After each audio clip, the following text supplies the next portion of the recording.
I don't want no oil, a spoil in my shoreline. I like fish much better than crud. I like birds and things a-creeping and crawling. Won't trade no more oil for blood. The sun done give us all we need to make this country run. But that black demon oil's got us fussing and fighting, and I do believe it's time we was done. I don't want them nukes run by them kooks who think radioactivity is fun. No more three-headed frogs or kids with leukemia. Nuclear power ain't fit for a dog. The sun done give us all we need to make this country run. But that nuclear power's got us fussing and fighting, and I do believe it's time we was done. No nukes!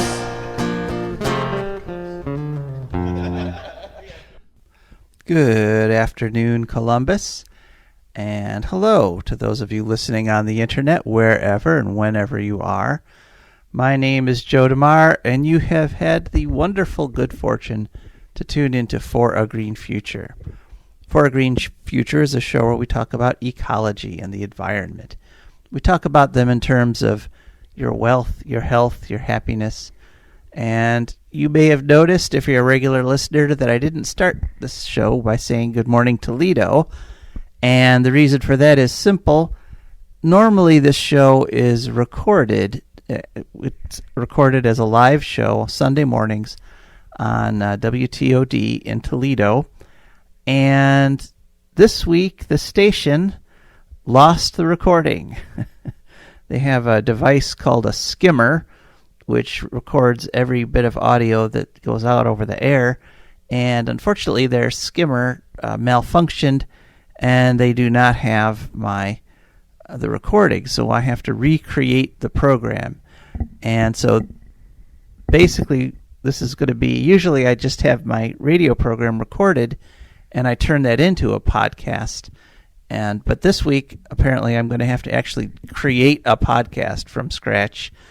And so maybe what I could do is some of the special effects and things that happen in actual podcasts. Normally I don't do that stuff during the show since it's just a call-in radio program, but let's see if we can't get a special sound effect in here. Hold on just a second.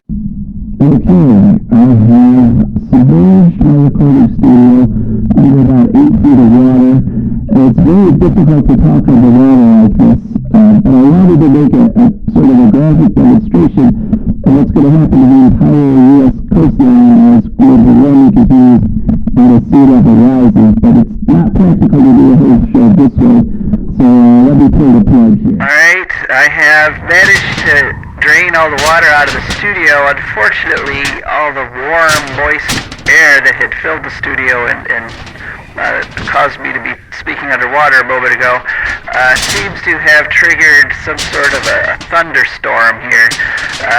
Very sorry. Hopefully this will clear up in just a second and we can get back to the show as normal. Okay, the thunderstorm is over. The studio has dried out, and now, for some reason, we seem to be stuck in some sort of cathedral. Let me see if I can get back to our normal recording studio. Hold on just a second. And here we are.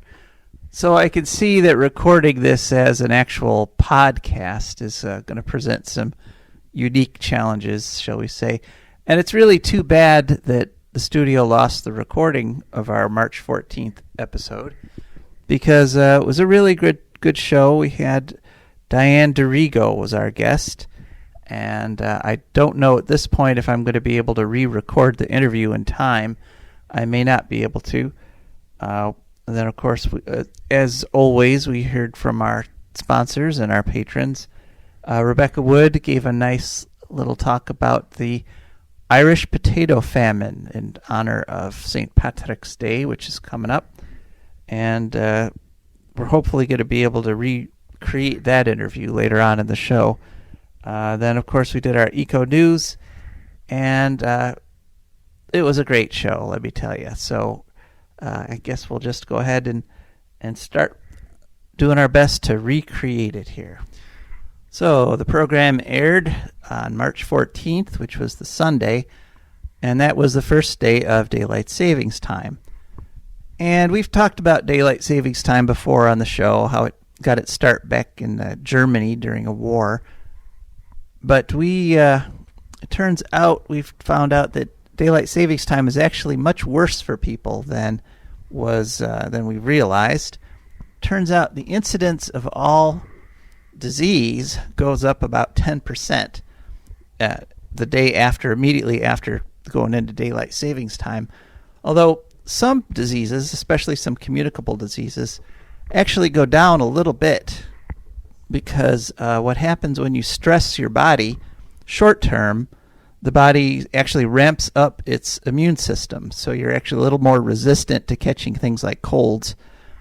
Unfortunately, of course, if you continue stress for long term, that actually hurts your immune system because it can't keep up that accelerated pace. And so long-term stress is very bad, but short-term stress can cause short-term immune boosts. Unfortunately, that immune boost is overwhelmed by other diseases that increase because of the stress of the changing of time zones. In fact, all diseases net increase by about 10%, and specifically heart attacks go up, and stroke rates go up by 8% for the 2 days after the switch over to Daylight Savings Time. And in addition to that, workplace accidents go up, and maybe the worst one, fatal car crashes increase by 6%. And so it's bad for people. It's also bad for wildlife. We've talked about this before, because wild animals often have to cross roads in order to get to food or water or some other resource, and they actually time their activities to match ours. That is, they know about when the traffic starts up, and so they time their nightly forays so that they're back across the road before the cars start going. And what happens at Daylight Savings Time is a lot of times they'll get caught out on the wrong side of the road, and all the traffic has begun, and they like get hit when they try to get back into to the side where they need to be. So roadkill increases. So it's bad for nature. It's bad for us, biologically speaking. And there's been a lot of talk about eliminating daylight savings times over the years. Let's hope finally somebody stops just talking about it and actually does something about it. It would be a good thing for people and for nature. Now, another good thing that a lot of people did the week before the show on March 11th is they participated in our annual Unplugged Nuclear Power event, and that was something where we remember the Fukushima disaster by boycotting electricity, grid-powered electricity, as much as possible. And just a couple of things that I wanted to report about that just having to do with my own household's experience. This year we participated at level 4, which means that we put more energy on the grid using our solar panels than we used. And by doing strict conservation, we turned off all the unnecessary electricity and just kept our sump pump and our furnace and so forth going. So that day we actually only used 2 kilowatt hours, and we generated 11 kilowatt hours. So that was 9 kilowatt hours that went into the grid net from solar and did not come from nuclear or coal or natural gas or any of those other polluting energy resources. And I always notice that I sleep better on unplugged nuclear power nights because we turn off all the excess power, all the unnecessary power, or I should say non-essential power, at midnight on the 10th, and we don't turn it back on till midnight on the 11th. And so that night, I sleep really well. I've noticed every year I have good dreams and I sleep right through the night. And actually this year we enjoyed the sleep so much on the 10th, we didn't actually turn all the non-essential power back on until the next morning, the 12th. So we actually went 2 nights with minimal electricity use in our household. And it's always a good reminder that all the energy we get from nuclear, which is a percentage which is going down every year as wind and solar ramp up, that every bit of power that we get from nukes we could stop using tomorrow and make up for that power literally just through conservation. And it's not, I know we're probably not going to do that anytime soon, although who knows. We're about 10 years in. It's about time for another nuclear disaster. They happen about once every decade. And if we were to shut down all our nukes tomorrow, the grid would stay stable. There would be plenty of electricity for everything that we need. We might have to turn off an extra light or two that we're not using, but we would not suffer. That's an important thing that we remember every year when we do this unplugged nuclear power, is that we're able to give up a lot of the electricity that we use, and it doesn't hurt at all. And that's a point about the green future, is that it doesn't have to be a future of suffering and denial. A lot of what we use we actually don't need, and we can get along perfectly comfortably without. And it's just a reminder that every year about the victims of Fukushima, the people and the lands that we've sacrificed to nuclear power, that really that sacrifice was unnecessary, and it still is unnecessary. And the sooner we shut down all the nuclear power plants, the better. So my guest for this week's show is someone who has prevented a lot of that unnecessary sacrifice. I invited Diane Dirigo to come on because she recently just celebrated her 35th anniversary with NIRS, the Nuclear Information Resource Service, and fighting the nuclear industry and fighting to protect all of us from unnecessary radioactive exposures. And she was kind enough not only to do the interview on Sunday, but to redo the interview with me as I'm making this podcast version. So let's give a listen. Hi, this is Diane Dirigo with Nuclear Information and Resource Service. All right, that's perfect. Okay, hello, Diane, and welcome back to For Agreed Future. And I really appreciate you redoing this interview with me. It was great on Sunday, but we've got to do it for our other listeners on WGRN and on our internet broadcasting. So how are you? I'm great, and thank you for inviting me to reminisce on 35 years of anti-nuclear activism with the Nuclear Information and Resource Service. You're more than welcome. So yes, 35 years, and so I was just wondering, are there any kind of victories that you'd like that you can point to in those 35 years? Any points of satisfaction during all that effort? Well, I believe that the preventing of nuclear disasters, nuclear waste sites, is actually a victory. So it's not real visible because basically what we did was to prevent new unlined soil ditches used for nuclear waste burial. The nuclear power industry creates a lot of nuclear waste, radioactive irradiated fuel in the core of their reactors, and then resins and filters, sludges. They like to emphasize their booties and gloves, but those booties and gloves can have plutonium and cesium and strontium, deadly nuclear elements, on them. And the current state of the art is to allow, and the state of the art has been, to allow for unlined soil trenches. The nuclear regulations don't even require a liner because the waste stays radioactive longer than a liner would last. We prevented, there was an effort by the nuclear industry started around 1980, the late 70s, and 1980 Low-Level Waste Policy Act, to get states to be responsible, state governments to have liability for nuclear power waste and to provide for disposal for that waste. No other industry has the federal government and the state governments, responsible for the waste that they generate. So the federal government is liable for the high level waste, the irradiated fuel, and the states we're supposed to deal with this so-called low level waste. And low level is a lie. Low level includes plutonium, cesium, strontium, all these elements in concentrations that can give a lethal dose in just 20 minutes unshielded. It also has booties and gloves, which have, as I said, plutonium, cesium, strontium on them in lower concentrations.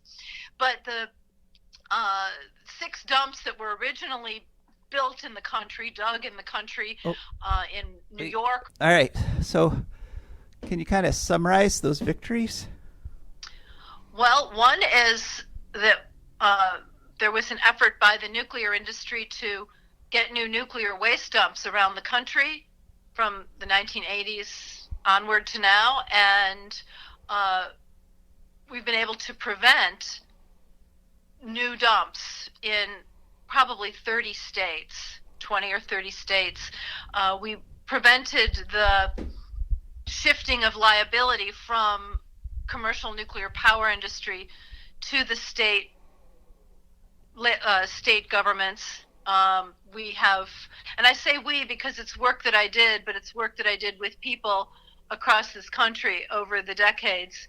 And so stopping nuclear waste dumps that were designed to leak, stopping the deregulating of nuclear waste and deliberate introduction of it into regular recycling to make consumer goods and building supplies and baby toys and earrings and belt buckles and frying pans. We've been able to stop nuclear waste from going to places that it should not, and that is really, that's been the main thrust. Also, there have been repeated efforts to weaken the radiation protection in this country. The radiation protection law, the regulations were put in place to legalize exposing us to radiation, even though there's no safe level. And the regulations, every time they are updated, are actually weakened in almost every case over the decades that I've been working. So to say that there's we know that there's no safe level of exposure, and we know that we get background radiation from naturally occurring rocks, the sun, the environment. Radon. But that should not be used to justify doubling, tripling, quadrupling, hundreds of times more exposure from an industry that is shifting its waste to other industries, to the environment, and to people in future generations, and to our gene pool. Yeah, I think that, people don't realize that the natural background radiation already causes some number of quote-unquote naturally occurring cancers and mutations and genetic defects. And the more you increase that, the more you get the negative. The more it's not a question of, there's a natural that we're all used to and that's okay. No, even the natural level causes some, and just by adding more, we make it worse. That's right. And in general, the more radioactivity, the higher the doses, the worse the health effects. But one of the things that is very insidious is that environmental exposure. So if radioactivity gets into the soil and the food and the air and the water, and we have continuous low amounts of exposure, one low dose might be less dangerous than one big high dose. But if you have continuous low dose exposures over time, as your cells try to heal from that exposure, and then they get hit again, the repeated routine exposures, even to low doses, can sometimes give worse health effects than one high dose. One high dose might kill off the cells, but if it's a low, slow dose, then it may not kill it off. It may just cause an injury that can correct or repair incorrectly. And so really the goal needs to be to prevent exposures, to prevent release of the unnecessary radioactive materials and exposures. So the work that I've done over the decades has really been to try to prevent weakening of the already inadequate radiation standards and to prevent deliberate release of radioactive waste and materials into the environment. Even if we had a goal or a rule of zero release of radioactivity from nuclear facilities, weapons power, the whole fuel chain, mining, milling, and so forth, there's no way that those industries could operate with no releases. I mean, something's going to get out. And so what the regulations have done is to figure out what the levels are that the industries need to operate and make those the legal levels. The standards are not health-based. They are what the industry and the government call risk-based, and they factor in their costs into those calculations. So really when we hear that, oh, it's a legal dose or a legal level, it does not in any way mean that it's a safe level or an acceptable level. And those levels are designed to, based on health effects, based on cancer in white males in their 20s and 30s, because that was what the main workforce was in the years that the nuclear industry was evolving, early starting. So radiation actually is more harmful to women, to young people, to babies, and to female babies. Little girls would be the worst, get the most effect from radiation. And my colleague Mary Olson has actually moved on to form another organization called Gender Radiation Impact Project to pursue that and to get more information about why that happens and to shift the regulations to protect the most vulnerable in our population and not just the standard man. Yeah, I So think over the decades, let me interject here, Diane. I think I think this is an important point. I mean that studies have shown that people who work in nuclear power plants are 5% more likely to die from cancer and 10% more likely to die from leukemia. But as you say, cancer is not the only damage from radiation. They're also damaging their genetic makeup, and so they now have the possibility of transmitting these genetic diseases to their children. And so I think that every every little bit of radiation that we can prevent from getting into the environment is essentially you're saving a child. You're saving babies. You're saving children in the womb because they're the most vulnerable.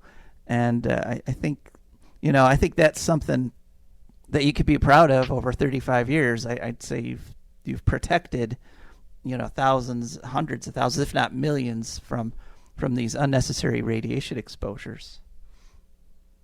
Thank you. I've also been very fortunate over these years to have met and worked with many of the giants in the radiation research arena. Scientists like Dr. John Goffman, Dr. Rosalie Bertell, Dr. Alice Stewart, Dr. Steve Wing, Dr. Carl Johnson, Dr. Carl Morgan. I'm probably going to miss a few, but Dr. Judith Johnsrud, one of my mentors. And one of the things that Dr. Johnsrud would say is that radiation has multiple additive, cumulative, and synergistic effects. So it's got more effects than causing cancer only. And it can cause nearly every kind of cancer, but it reduces our immunity. It causes failure to thrive in children. It causes heart damage and heart disease. And none of these things are calculated into the so-called legal doses that the government permits. So that is something that we have not been able to succeed in expanding the protections that radiation standards provide. We've not been able to get stricter standards. One of the things that Dr. Johnsrud was pushing for, that we continue to call for with cleanup of sites, is a goal of zero release. We know that it can't be achieved, but that should be the goal. Rather than setting a goal, the Environmental Protection Agency's goal is 1 in a million to 1 in 10,000 people exposed are allowed to get a cancer. The Nuclear Regulatory Commission allows 1 in 287 so exposed. The Department of Energy is even more lax than that. So the agencies have their own standards, and if they're violated, they change the computer code or the assumptions, because radiation can't be seen, smelled, tasted, felt directly, and it needs to be measured, the amount of radioactivity, but then they put it through computer codes to calculate what they claim the dose is, and then they claim to know what the health effects are from that dose, when they ignore some of the major health effects that are caused from ionizing radioactivity. And so it's a frustrating game, and I named some of the radiation experts over the decades who have brought to light the health effects of radiation, and but there's been a real pressure on people. Funding is very difficult to get to do radiation research that's truly independent. The Department of Energy is mandated to promote nuclear. One of its mandates is to promote nuclear technologies, nuclear power, it makes all the nuclear weapons in the country. It's not the Department of Defense, although DOD does its nuclear work, but the Department of Energy is really the nuclear weapons agency in the country, and it promotes nuclear power, and they're the ones that fund the research for radiation health effects, and they're the major cause of the exposures. And then we get into other energies, not just nuclear energy, but also fracking. The gas that is fracked happens to occur in the rock and plays the best frack gas from the perspective of the frackers just happens to occur along with uranium deposits. And so a lot of the fracking waste is very, very radioactive, and that is not even regulated under the regulations because it isn't part of the nuclear power and weapons fuel chain. So we've got radiation impacts all around us. We get radiation exposures in medicine routinely. I mean, it's really hard to not end up getting radiation diagnostic tests, but those tests in medicine are usually done using machines. They don't necessarily use radioactive materials, so we don't need nuclear dumps to enable radiation testing and research of diagnosis and treatment, really. The waste that comes, the long-lasting waste, comes from nuclear power, comes from nuclear weapons production. All right. So you've spent, I remember you saying in our first round about this interview that you've spent one half-life, that is one human half-life of 35 years. I've spent more than half of my life working on the nuclear waste issue, on the nuclear and radiation issues. Right. So my question is, if someone's listening to this, like maybe a young person who's trying to decide what to do with their life, or maybe even a retiree who said, okay, now I've finally got some time, maybe I can do some good in this world, and what kind of advice would you give to somebody who's considering going into a life of activism, as they say? Do it. It's what we have to do to save this planet, to save this world. I don't know if I can say the Margaret Mead quote, but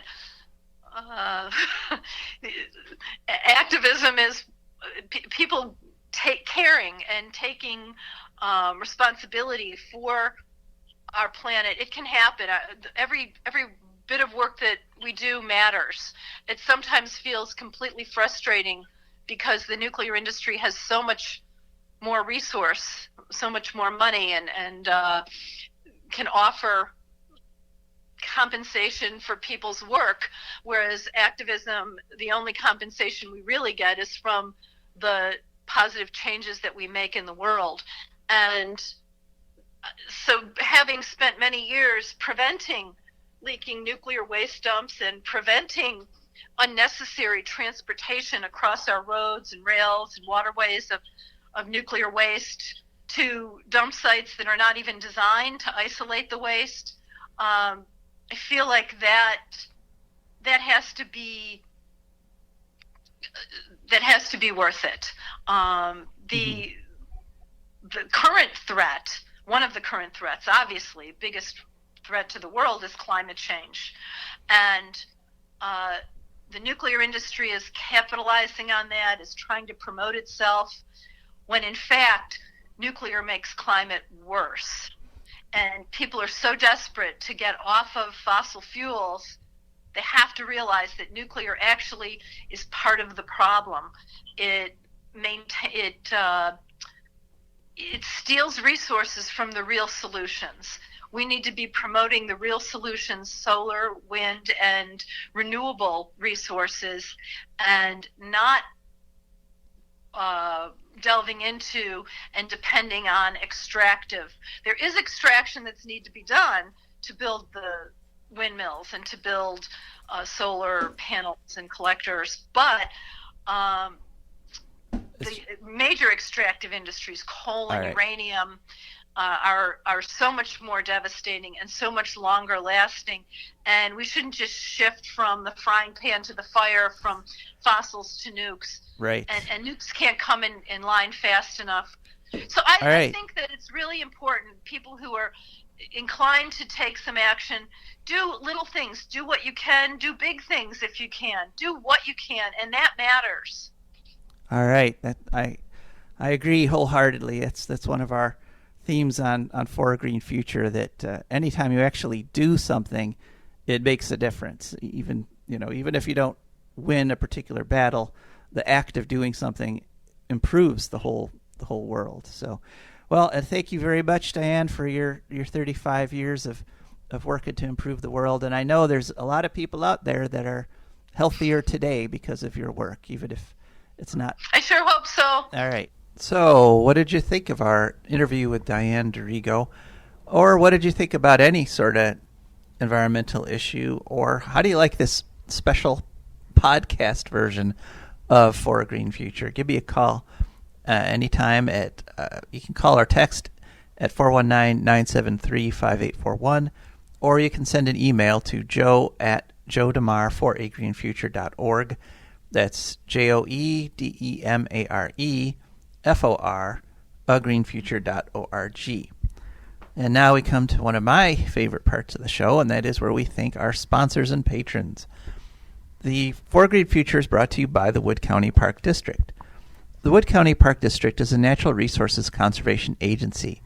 They protect natural spaces, maintain quality green spaces, provide engaging programming, and they teach people to love and respect nature. They restore wildlife habitats, and they lead outdoor adventures. Wood County protects natural spaces in Wood County for all to enjoy, from 8 a.m. to 30 minutes past sunset every day of the year. And there are several ways to get a hold of them. One is to call them at 419-353-1897. You can also go to their website, which is wcparks.org, or you can download their nifty app. You go to the App Store and you search for WC Parks. And of course, they're on all the social media, Instagram, Facebook, and Twitter, and so forth. So that's the Wood County Park District, and we're very grateful to have them as a sponsor. We're also extremely grateful to our patrons. These are fantastic people who've gone to patreon.com, that's Patreon, and they searched for a Green Future. Our page popped up there, and there's all kinds of nice pictures of people doing interesting things to mark the different levels of patronage that you can sign up for. And you just pick a level of patronage that fits your budget, and every month, in a painless manner, money comes out of your checking account and comes over to our account, and that's what helps keep this show on the air. So thank you very much to our patrons. Okay, let's move on to some ecological news. And we'll start out with the ecological news story that we didn't have time to get to last week. And I find it interesting. Usually we're like a week or two out ahead of the mainstream news on a lot of these issues, but we missed this story last week, and then during the following week, the mainstream press picked it up, just as if we had managed to beat them to it, which we usually do. But here is the story. It turns out that on the west coast of North America, 95% of the kelp is gone. That is, the kelp forests have been eliminated, over 95% of the west coast. The reason is very simple. The sea urchin has come in, and sea urchins have destroyed the kelp forest. And when sea urchins eat kelp, they don't eat the whole plant. They just bite it off at the base, chew it off at the base, and it kills the kelp and it floats off.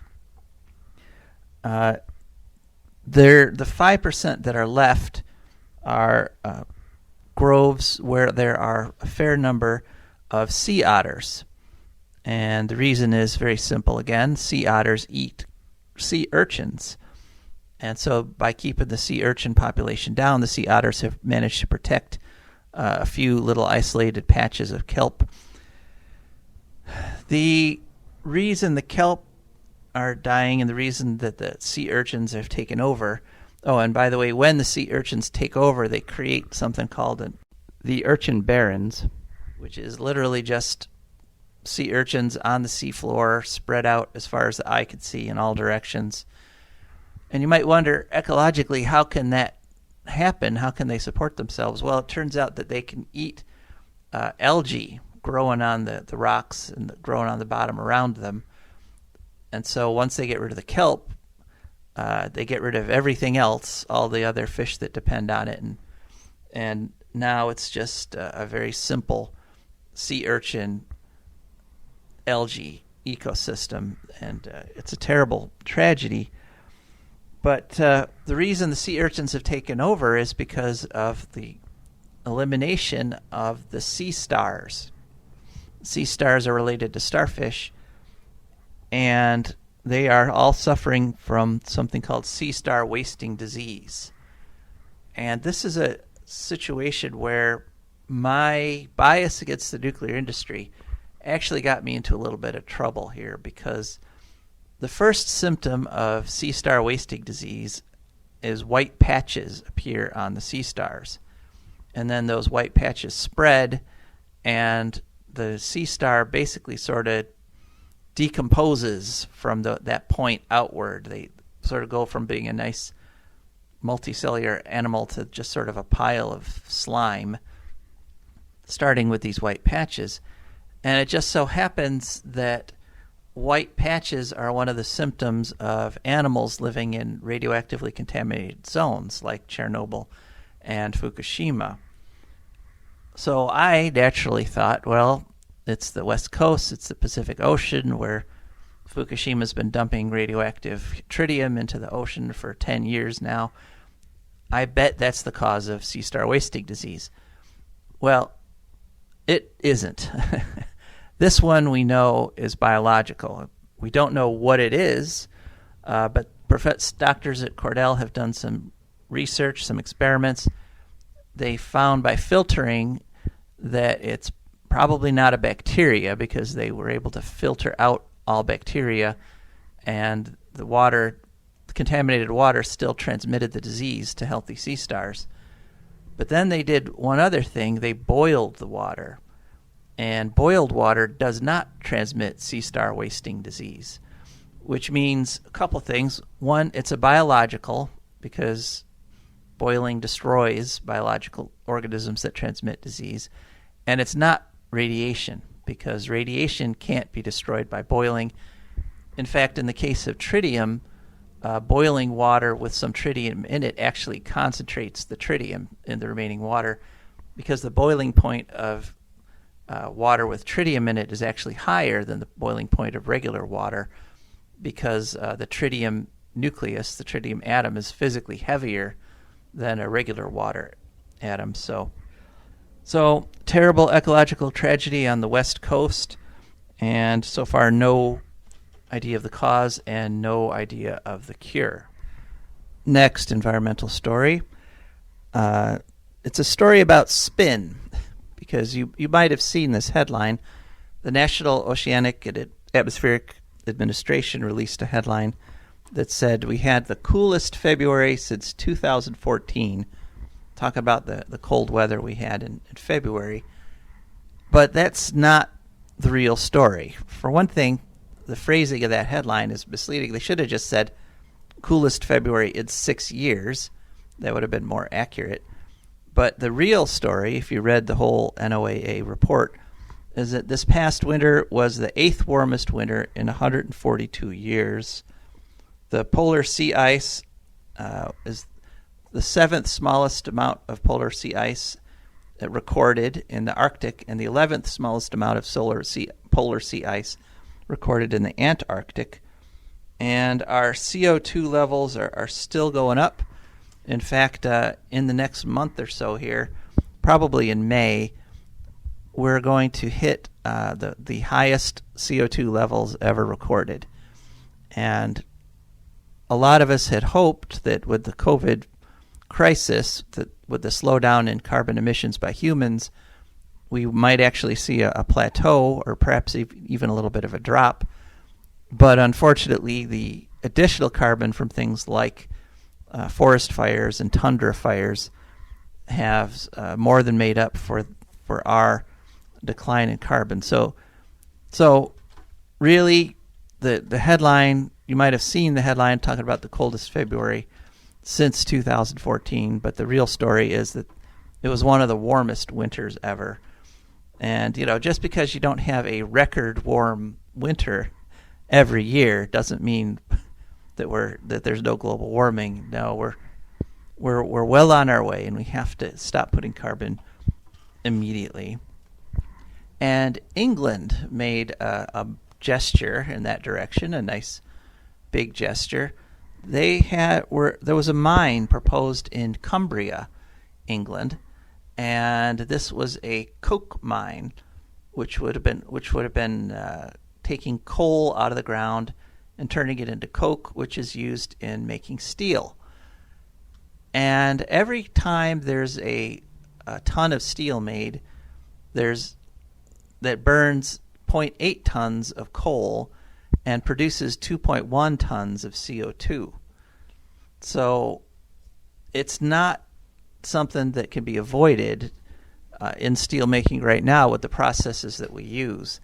So this decision by England to not follow the Cumbria mine, specifically because of the carbon it would produce, is kind of radical. Now, the steel industry is one of the most recycling intensive industries that there is. I mean, actually 80% of steel gets recycled. Unfortunately, that 80% that gets recycled still only adds up to about a third of the production of steel. So 2/3 of steel being produced is non-recycled, is new steel. And steel production supplies about 6.7% of the world's CO2 emissions every year, with the leader in that CO2 emission by far being China.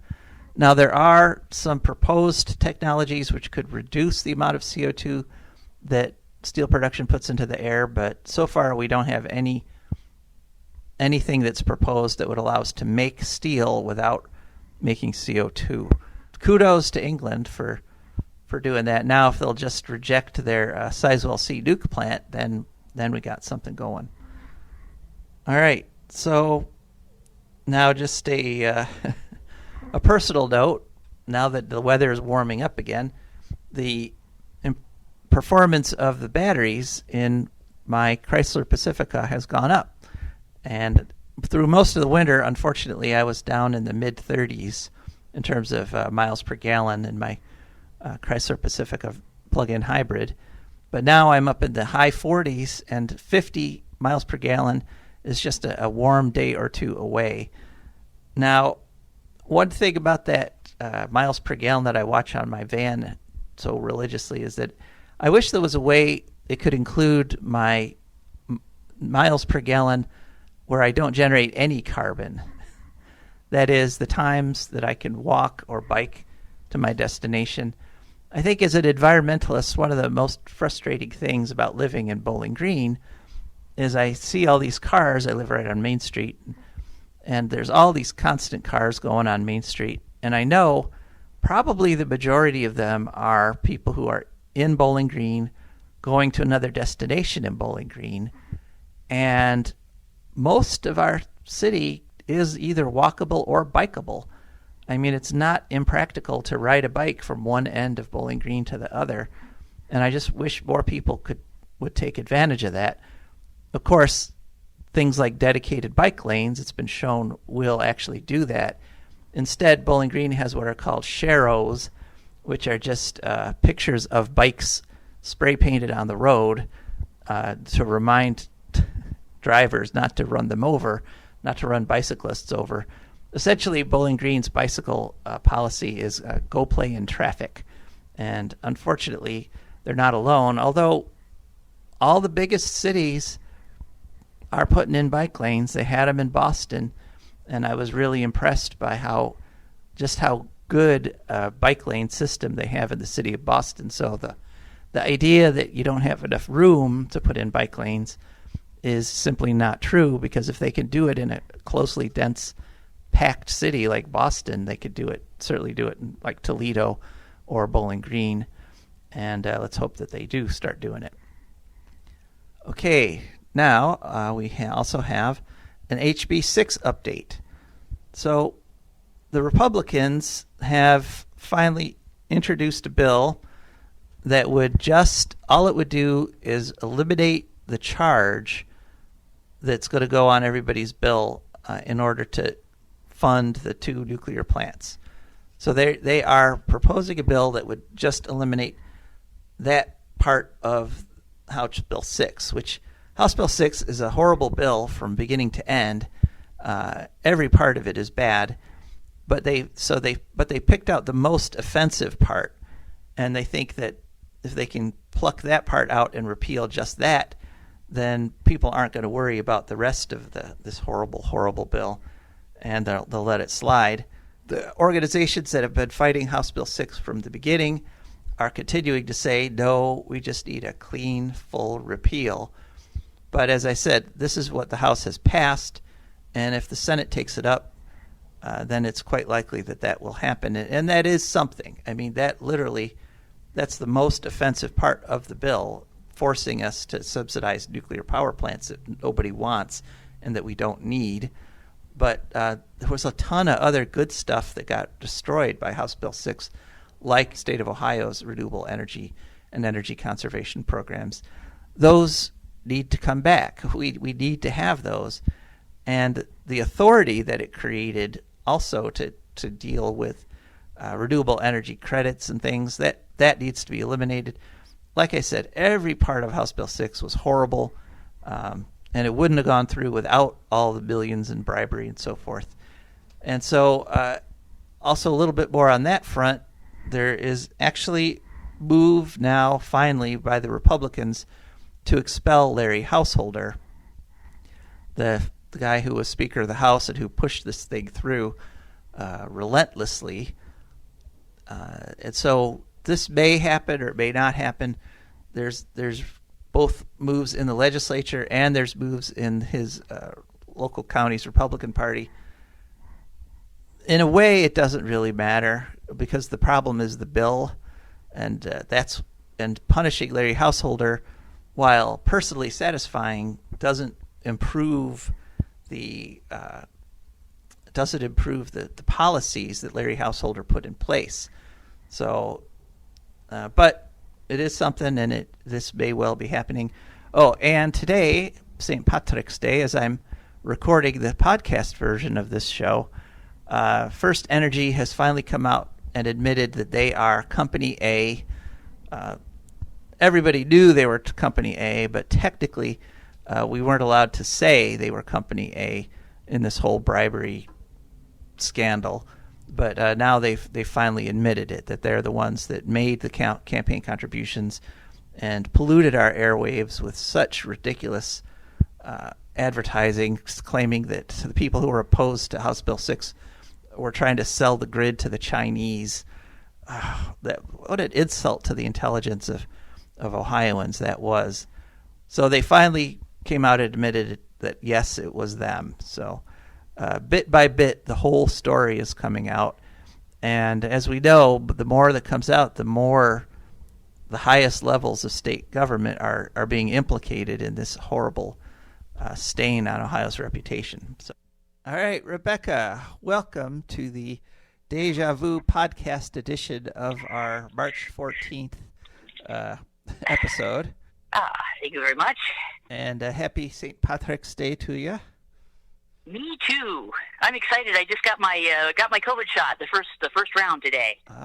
Congratulations. Thank you. Yes, but you're probably feeling a little sore, I imagine. Well, not so far. I was just tired, but I'm always tired. Somebody, one of my friends asked me if I feel like a robot after the shot, and I was like, well, just a crappy broken robot like usual, Okay, all right. Nothing changed. No more of a robot than ordinary. Okay, all right, cool. All right, so we were talking on Sunday about the terrible Irish potato famine. We were, yeah. It's sort of in honor of, it was an ecological disaster, and it's St. Patrick's Day. So, yeah, the Irish potato famine happened from 1845 to 1852. Involved 1 million deaths, and several million people immigrated, including to America. The population apparently fell 20 to 25%, and didn't really rebound for like about 100 years until 1951, that most people are saying. It was caused partly by something called Phytophthora infestans, or late potato blight, which is a form of water mold that thrives in cool, damp weather. And it kills the roots, which is the potato, and the leaves. And they had some cool, damp weather for a few years. And, all the potatoes, one of the reasons it was so bad was that they were only using one or two per varieties of potatoes, including mostly something called lumper potatoes. So, as you may remember, when we were talking on Valentine's Day about sexual and asexual reproduction, the great thing about asexual reproduction is that, like potatoes use, where they can just, you plant a lump of potato and it grows a whole potato plant. Great thing about that is that it produces a lot of food really fast. Bad thing about it is that all the food is clones of each other, so if something that it's vulnerable to happens, like a potato blight, then everything dies at once, basically, instead of something survive. So, yeah, that was not a good move. However, many people feel that a bigger part of the problem is that it was a little bit actually kind of like the Ukraine famine under Stalin, and that there was actually quite a bit of food, but it was all sent someplace else. And this was because, England had to repeatedly conquer Ireland, because Ireland doesn't stay conquered very well. And every time that they conquered it again, quote unquote, they had to reward people who did the fighting with more land, which meant a lot of Irish farmland was owned by absentee English landlords, and effectively people actually working the land and living on the land were really analogous to what we call sharecroppers in America. They didn't own the land. They really weren't allowed to use it for any purposes but growing corn, mostly corn that could be exported. They were allowed to grow a lot of potatoes because potatoes don't deplete the soil, apparently. So that was, sort of a crop that the landlords would tolerate. And what had happened was that in order for them to be what they've been called the breadbasket of the Industrial Revolution in England, and in order for them to do that, for the benefit of the absentee landlords, Parliament kept passing the Corn Laws, which were to artificially inflate the price of the corn and keep it high even during bad years when it naturally wouldn't be that high. And so not only had Ireland gotten very, very dependent on the income from the corn, because it was all they were allowed to do, but also the population had actually grown very slightly. England, the charming, wonderful folks that they were at the time, mostly explained the famine by saying that, well, Irish people just have too many babies because they have no self-control. Although, in fact, the population was only at the time growing slightly faster than it was in England, and that was mostly because it was good times. You could marry, you could afford to have a lot of kids. So yeah, and then at some point around 1845, the corn laws got repealed, and then suddenly they weren't making as money. The landlords were going under, and they were mostly stopping corn and going back to grazing. Going back to sheep and cows, and you really don't need as many people for that. So it can't support as many people is the thing. Right. So yeah, apparently, 1951. It took them 100 years to recover from that. A lot of people went to America, some to Barbados, I think. So it was kind of. It was an ecological disaster and kind of a social disaster, too. And then England decided to fix the whole problem by making workhouses where people expended more calories working than they got in wages to buy food. Oh. So that doesn't sound like it would be very sustainable. Yeah, so it's an economic crisis as well as a ecological and social one. Yeah, it was kind of complicated, but yeah, it really wasn't kind of their decision to only eat potatoes. It was kind of what they could do at the time, or how they could get around the landlords and actually have some sustenance. Well, and we know ecologically speaking, if you're raising meat by grazing, that you only get a fraction of the nutrition as if you were raising something like potatoes, because the animal has to eat about 10 times as much as food as you would get if you were using that same land to be growing just straight food for the humans. So that's another right. Another strike according to some them. sources, like the shift to grazing had already started even before the famine started, and it was accelerated by the famine too, because everybody left. Landlords went under, everybody left. There was nothing, so it kind of developed. It snowballed. It took on a life of its own, I think. Right. Well, but the U.S., I guess, was kind of enriched by all these Irish immigrants, although when they first came over, like most immigrants, they faced a lot of prejudice. But we wouldn't be having St. Patrick's Day today if it weren't for the Irish immigrants. It's true. Yeah, it's the day we celebrate my ancestors' failure to exterminate or assimilate the Irish. Yay! Yay!